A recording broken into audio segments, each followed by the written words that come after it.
Hello everyone, आज हम करेंगे क्लास 6 की जो आपकी हिंदी की बुक है उसका चैप्टर नंबर 5 रहीम के दोहे।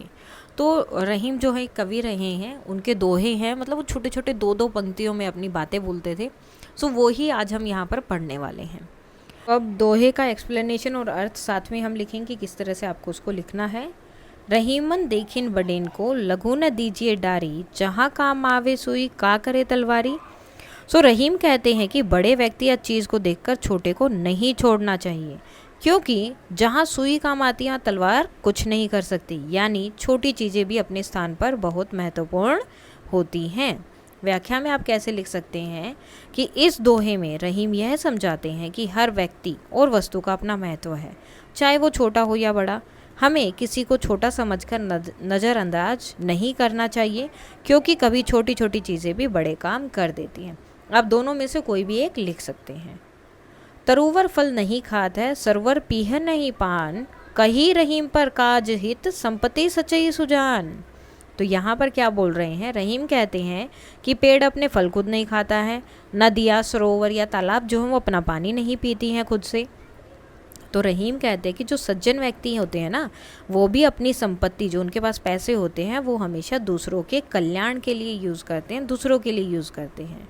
जैसे कि इस दोहे में रहीम यह संदेश दे रहे हैं कि सच्चे और अच्छे लोग वही हैं जो अपनी संपत्ति और संसाधनों का उपयोग समाज या दूसरों के भले के लिए करते हैं, जैसे कि पेड़ और नदियाँ दूसरों के लाभ के लिए होती हैं। नेक्स्ट है, रहीमन धागा प्रेम का, मत तोड़ो छिटकाए, टूटे से फिर ना मिले, मिले गांठ पर ही जाए। तो यहाँ पर रहीम कहते हैं कि प्रेम का धागा इतना नाजुक होता है कि इसे झटके देकर नहीं तोड़ना चाहिए, क्योंकि एक बार टूटने के बाद ये दोबारा नहीं जड़ता, और अगर जोड़ दिया तो क्या होगा, उसमें गांठ पड़ जाएगी। जैसे आपके पास धागा है, अगर वो बाई चांस आपसे टूट जाता है और आपको दोबारा मिलाते हो तो क्या होता है, बीच में एक गांठ होती है। उसी तरह किसी भी इंसान का विश्वास भी होता है, अगर आप उस विश्वास को एक बार तोड़ दोगे तो सेम दोबारा अगर मिल भी गया तो गांठ रहेगी। उसके दिमाग में हमेशा ये रहेगा कि इसने पहले झूठ बोला था या इस तरह से किया था। इस दोहे में रहीम समझाते हैं कि रिश्ते और प्रेम बहुत नाजुक होते हैं, अगर इन्हें तोड़ दिया तो वह दोबारा उसी रूप में कभी नहीं आते, सेम पहले वाले कभी नहीं होते हैं। अगर जुड़ते भी हैं तो उनमें दूरी और कड़वाहट की गांठ पड़ जाती है। रहीमन पानी राखिए, बिनु पानी सब सून, पानी गए न उबरे, मोती मानो चून। तो रहीम कहते हैं कि जीवन में पानी को संभाल कर रखना चाहिए, क्योंकि पानी बिना सब कुछ सूना है। यदि पानी चला गया तो ना तो मोती का अस्तित्व होता है, ना मनुष्य का, और ना ही चूने का। तो सब में को उसकी ज़रूरत होती है। इस दोहे में पानी को जीवन का प्रतीक माना गया। जैसे पानी के बिना जीवन संभव नहीं है, वैसे ही हमें अपने जीवन में नैतिकता, आत्मसम्मान और रिश्तों का ख्याल रखना चाहिए। अगर ये एक बार खो गए तो फिर उन्हें वापस पाना बहुत मुश्किल हो जाता है। आगे है, रहीमन विपदाऊ भली, जो थोड़े दिन होए, हित अनहित या जगत में, जानी परत कब खोए। तब क्या बोल रहे हैं? रहीम कहते हैं थोड़े समय की जो विपत्ति होती है ना, विपदाऊ मतलब विपत्ति, वह बहुत अच्छी होती है, क्योंकि उससे हमें अपने मित्र और शत्रु का पता चल जाता है। व्याख्या में कैसे करेंगे? इस दोहे में रहीम समझाते हैं कि कभी कभी कठिन समय जो आता है वो अच्छा होता है, क्योंकि ये क्या होता है, जो थोड़े दिन के लिए होता है, क्योंकि इसी दौरान हमें समझ आता है कि कौन हमारा सच्चा मित्र और कौन नहीं। कठिनाइयाँ हमें जीवन में अनुभव और समझदारी लाती है। रहीमन जीवा बावरी, कही गई सरग पताल, आपू तो करी भीतर रही, जूती खात कपाल। तो क्या बोलते हैं कि ये जो जीवा है, जो जीभ है, वो तो बहुत पागल है, बावरी है, जो भी बोलना होता है बोल के और फिर पताल में सरक जाती है, यानी कि मुंह के अंदर चली जाती है। तो क्या बोल रहे हैं? रहीम कहते हैं जीभ ऐसी बावरी है जो बिना सोचे समझे कुछ भी बोल देती है, जिससे वह स्वर्ग और पताल का सफ़र कर जाती है। एक तरह से हो गया कही गई सरग पाताल, क्या कि उसने जो बात बोल दी थी वो तो बोल दी और उसके बाद मुंह के अंदर चली गई, यानी कि पाताल में चली गई। अब वो तो उसका तो कोई कुछ नहीं कर सकता, लेकिन परंतु बाद में जब नुकसान होता है तो खुद अंदर छुप जाती है, और उसका दंड किसको भुगतना पड़ता है? व्यक्ति को, जो उसका कपाल है। कपाल का मतलब क्या होता है? सर। उसके सर को जो है उसका दंड भुगतना पड़ता है, जूती खात, और सर पे उसके जूती लगती रहती है। इस दोहे में रहीम समझाते हैं बिना सोचे समझे बोले गए शब्द बहुत हानि पहुंचाते हैं, क्योंकि हमें अपनी वाणी पर नियंत्रण रखना चाहिए, क्योंकि इसके गलत उपयोग से हमें ही नुकसान होता है। कहे रहीम संपत्ति सगे, बनत बहुत बहुरीत, विपत्ति कसोटी जे कसे तेही साचे मित। तो रहीम कहते हैं कि संपत्ति यानी कि पैसा होते हुए में तो कई लोग मित्र बन जाते हैं, लेकिन जो मित्र विपत्ति मुसीबत की कसौटी पे, मुसीबत के टाइम भी जो आपके साथ रहते हैं वही सच्चे मित्र होते हैं। कि सच्चे मित्र की पहचान सुख के समय नहीं बल्कि कठिनाइयों के समय होती है, और जो मित्र बुरे वक्त में भी साथ खड़े रहे वही सच्चा मित्र है। अब इससे हमें क्या क्या शिक्षा मिली? प्रेम और रिश्तों को संजो कर रखना चाहिए, बड़े और छोटों का सम्मान करना चाहिए, जीवन में पानी का महत्व समझाया गया और सच्चे मित्र और सच्चे प्रेम का मूल्य समझाया। ये किसने लिखी है? अब्दुल रहीम खान खाना जी ने ये सारी की सारी कविताएं जो दोहे हैं वो लिखे हैं। कवि परिचय। रहीम जो है भक्ति काल के प्रसिद्ध कवि थे। ठीक है, भक्ति काल भी एक टाइम था जब लोग जो है भक्ति की तरफ सबसे ज़्यादा आकर्षित हुए थे, सब लोग जो है भक्ति की तरफ जाते थे। ऐसा माना जाता है कि उनका जन्म 16वीं शताब्दी में हुआ था। उन्होंने नीति, भक्ति और प्रेम संबंधी रचनाएं की। उन्होंने अवधी और वृज भाषा दोनों में कविताएं लिखी थी। रहीम रामायण, महाभारत आदि प्रसिद्ध ग्रंथों के अच्छे जानकार थे। उनकी मृत्यु 17वीं शताब्दी में हुई थी। आज भी आम जनजीवन में उनके दोहे जो हैं बहुत लोकप्रिय हैं। पाठ से रहीमन जीवा बावरी कही गई सरग पताल, आपू तो कहीं भीतर रही जूती खात कपाल। अब ये क्या बोल रहे हैं कि रहीमन ये जीवा तो बहुत पागल है, कुछ भी बोल देगी, अपने तो आप तो मुंह के अंदर रहेगी और सर जो है फिर जूते खाते रहेगा। तो इससे क्या बोलना चाहते हैं कि हमें हमेशा सोच समझ कर बोलना चाहिए। रहीमन देखिन बड़े को लघु न दीजिए डारी, जहाँ काम आए सुई का करे तलवारी। तो अब यहाँ पर क्या बोल रहे हैं कि बड़े लोगों को देखकर छोटे लोगों को कभी भी उपेक्षा नहीं करनी चाहिए, उन्हें गलत नहीं बोलना चाहिए, क्योंकि जहाँ पर सुई काम करती है वहाँ तलवार कभी काम नहीं आती है।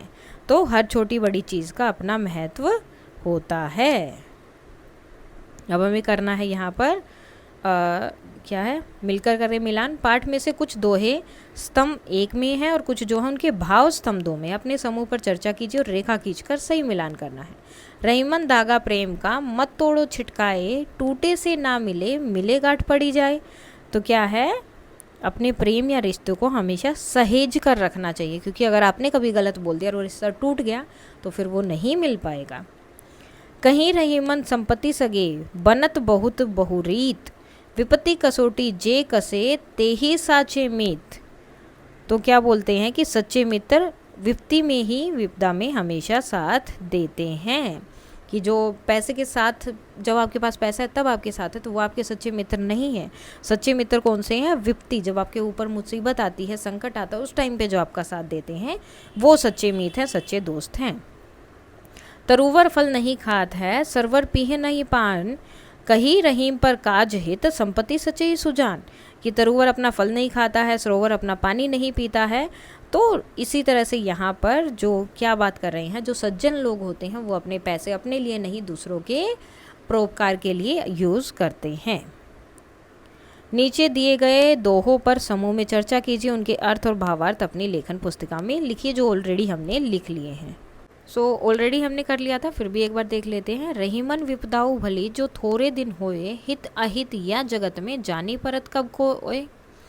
तो रहीम दास का कहना है या मानना है कि थोड़े दिन की विपदा भी भली होती है, जो हमें बता देती है कि संसार में कौन हमारा हितैषी है, कौन हितैषी है, यानी कि कौन हमारा भला चाहता है और कौन नहीं चाहता है, अर्थात कौन हमारा मुश्किल में साथ देने वाला है और कौन नहीं। नेक्स्ट है, रहीमन जीवा बावरी कही गई सरग पताल, आपू तो कहीं भीतर रही जूती खात कपाल। तो रहीमन का कहना है कि हमारी जीव बिल्कुल बावरी है, अर्थात पागल है। यह कई बार ऐसा कुछ बोल देती है कि दिमाग को जूते खाने पड़ते हैं, अर्थात मनुष्य को पछताना पड़ता है। सोच विचार के लिए दोहे को एक बार फिर से पढ़िए और निम्नलिखित बारों के बारे में पता लगाकर अपनी लेखन पुस्तिका में लिखिए। रहीमन धागा प्रेम का मत तोड़ो छिटकाए, टूटे से फिर ना मिले मिली गांठ पड़ी जाए। इस दोहे में मिले के स्थान पर जुड़े और छिटकाए के स्थान पर चटकाए शब्द का प्रयोग भी लोक में प्रचलित है। जैसे रहीमन धागा प्रेम का मत तोड़ो चटकाए, टूटे से फिर ना मिले जुड़े गांठ पड़ जाए, तो इस तरह से भी यूज़ होता है। इसी तरह पहले दोहे में डारी के स्थान पर डार और तलवार के स्थान पर तरवार, और चौथे दोहे में मानुष के स्थान पर मानस का उपयोग भी प्रचलित है। ऐसा क्यों होता है? सो मिले के स्थान पर जुड़े और छिटकाए के स्थान पर चटकाए का प्रयोग क्षेत्रीय भाषा में भेद या बोली के कारण होता है। तो हर जगह पे बोलने का जो बोली होती है वो अलग अलग होती है, तो लोग अपनी प्रचलित बोली के अकॉर्डिंग वर्ड्स जैसे होते हैं वैसे ही यूज़ करते हैं। भाषा समय के साथ बदलती है और अलग अलग क्षेत्रों के में शब्दों के उच्चारण और प्रयोग में थोड़ा अंतर होता है। इस दोहे में प्रेम के उदाहरण में धागे का प्रयोग ही क्यों किया गया? क्या आप धागे के स्थान पर कोई और उदाहरण सुझा सकते हैं? सो कवि ने प्रेम के टूटने को धागे द्वारा दर्शाया। जिस प्रकार धागा एक बार टूट जाता है उसको जोड़ने पर गांठ लगानी पड़ती है, ऐसे ही प्रेम संबंधों में दरार आ जाए तो भले ही उन्हें फिर से जोड़ लिया जाए परंतु मन मुटाव रह ही जाता है। इसे हम अन्य उदाहरणों द्वारा भी समझ सकते हैं, जैसे नदी के जल से एक लोटा पानी ले लिया तो उन्हें दोबारा नदी में मिलाया तो जा सकता है परंतु उसे उसकी सोदर बूंदों से नहीं मिलाया जाता। यानी कि जहाँ से लिया था वापस उसी जगह तो नहीं मिलाया जा सकता ना, क्योंकि नदी तो चलती रहती है, तो जो पानी वहाँ पर पहले था वो अब नहीं है। ऐसे ही किसी के संबंध अगर टूट जाए तो दोबारा वैसे नहीं मिल पाते जैसे पहले थे। इसी तरह से एक टूटे हुए लकड़ी के डंडे को प्रयत्न करके सिल भी लिया जाए तो हम पहले की भांति उसका प्रयोग नहीं कर सकते, हर बार ध्यान से प्रयोग करना पड़ता है। सेम एक कीमती कपड़े के फट जाने पर उसे कितना भी सिल लो लेकिन मन में उसका फटा होना ही खटकता रहता है कि फट गया है। तरुवर फल नहीं खाता है, सरवर पी न पान, कही रहीम पर काज हित, संपत्ति सचई सुजान। तो इस दोहे में प्रकृति के माध्यम से मनुष्य के किस मानवीय गुण के बारे में बताया गया है? तो उन्होंने क्या बोला है में परोपकार और निस्वार्थ से, जैसे तरोवर यानी कि पेड़ अपना फल नहीं खाता, वो दूसरों के मतलब उसमें फल आ रहे लेकिन वो उसका यूज़ ही नहीं कर रहा, उसकी तो वही संपत्ति है ना। इसलिए नदी की संपत्ति क्या है? उसका पानी।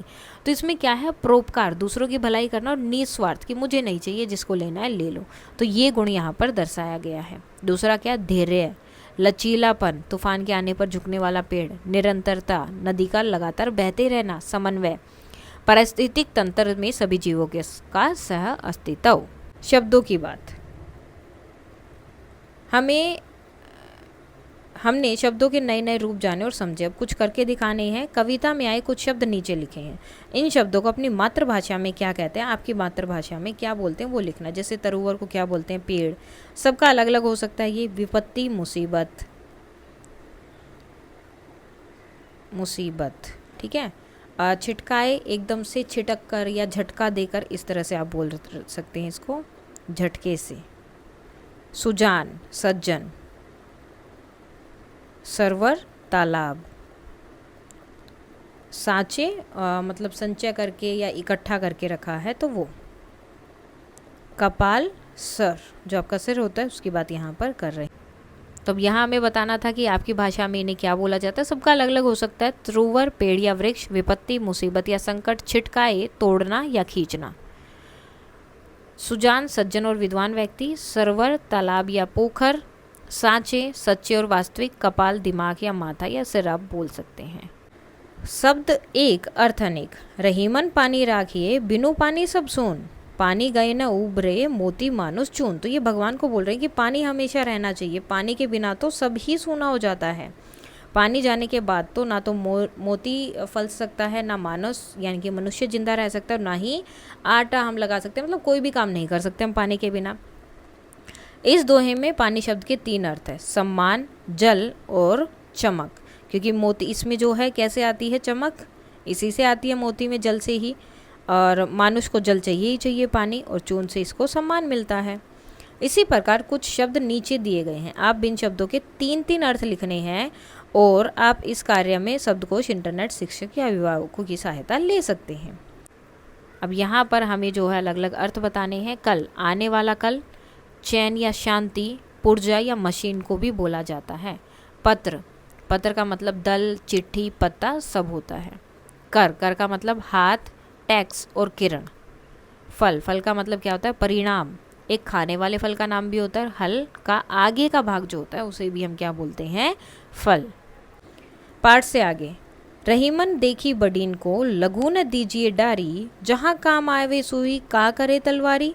सुई दोहे का भाव, ना कोई बड़ा है और ना ही कोई छोटा है, सब अपने अपने काम हैं। सबके अपने अपने काम है, सबकी अपनी अपनी उपयोगिता और महत्ता है। चाहे हाथी हो या चींटी, तलवार हो या सुई, सबके अपने अपने आकार प्रकार हैं और सबकी अपनी अपनी उपयोगिता और महत्व है।